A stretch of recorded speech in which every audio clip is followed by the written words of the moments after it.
More on the mayhem in Washington. I'm joined by one of our favorites, Bernie Sanders, independent senator of Vermont. Senator, thank you so much for joining us tonight. My pleasure.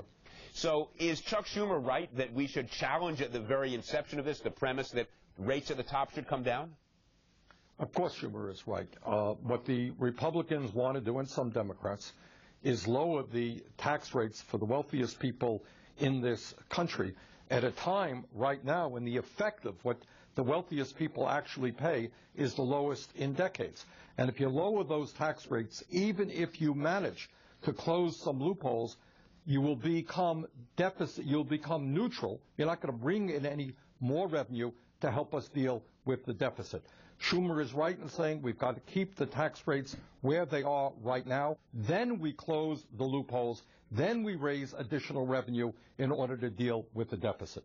It seems to me that the importance of what Chuck did today is that it almost become a premise of all this sort of so-called wannabe intellectuals in Washington that lowering rates and closing loopholes was the way to go. And finally somebody is standing up and saying, no, that is fundamentally bad policy. Look, and it also seems to me that nobody's ever articulated which loopholes they would close.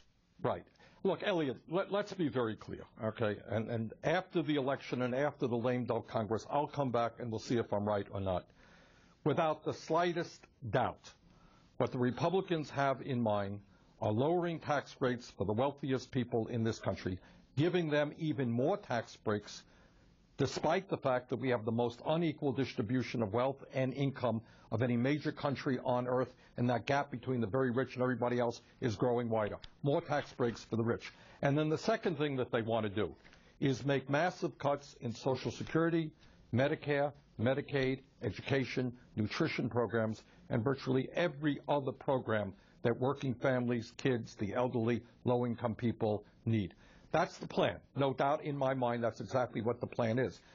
Third point that I would make is every poll that I have seen suggests that that is exactly what the American people don't want. The American people have been very clear. When the top 1% owns 42% of the wealth in America, you know what? You've got to start asking those guys to start paying their fair share of taxes. When the middle class is disappearing, you can't cut Social Security. And by the way, the so-called chain CPI, one way to cut Social Security would not only hit the elderly and the disabled, it would also hit disabled veterans. When you got 50 million people who have no health insurance today, you don't make massive cuts in Medicaid or Medicare. So I think this issue is very, very clear. Which side are we on? Are we going to protect the wealthiest people in this country, the largest corporations? Elliot, 1/4 of profitable corporations pay nothing in taxes. We're losing about $100 billion a year because corporations and wealthy individuals are stashing their money in the Cayman Islands and in other tax havens. Bottom line is, there are ways to do deficit reduction which are fair, which do not attack the needs of the most vulnerable people in this country. But right now, you got guys from Wall Street, you got CEOs of large corporations, you got these Simpson Bowles guys working with a gang of, I guess, 8 now to come up with a proposal that will stick it to the middle class and protect the wealthy.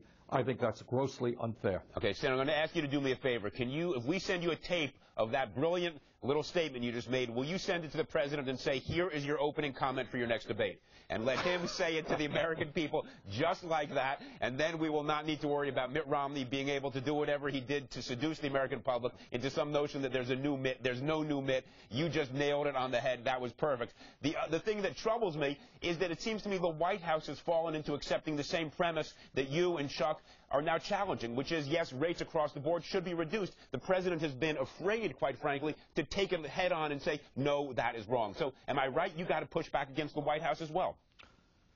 Look, some of us have a very difficult life. What we're trying to do is defeat Romney and Ryan and right-wing extremism, which is what the Republican Party has become. What we're also trying to do is buck up this president, get him to stand up and say what the American people want to hear, is that he's going to defend them, take on the big money interests, take on Wall Street in a meaningful way, and protect working families. Yep. So we're kind of working in two directions here. Look, you're exactly right. You diagnosed it perfectly. And one little piece of evidence that what you see as the hidden or not so hidden mission of the Republican Party is in the short clip we played just before you came on, which was Orrin Hatch's statement where he refers to the wealthy as the most productive members of our segments of our society. If they were so productive and so effective, then why would we be in the condition we're in right now when, as you point out, they've benefited from the lowest tax rates in history?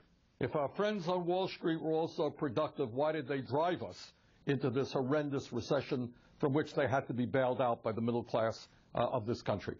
But the bottom line here is that more tax breaks for the wealthy, when we have such wealth and income inequality in America today, is not only obscene, Elliot, in my view, not only immoral, it is really bad economics. Okay, so you've diagnosed it, you've explained it. Now, how do we persuade the American public, which seems susceptible to the sort of mysteries of you're disagreeing with me? Tell me why I'm wrong.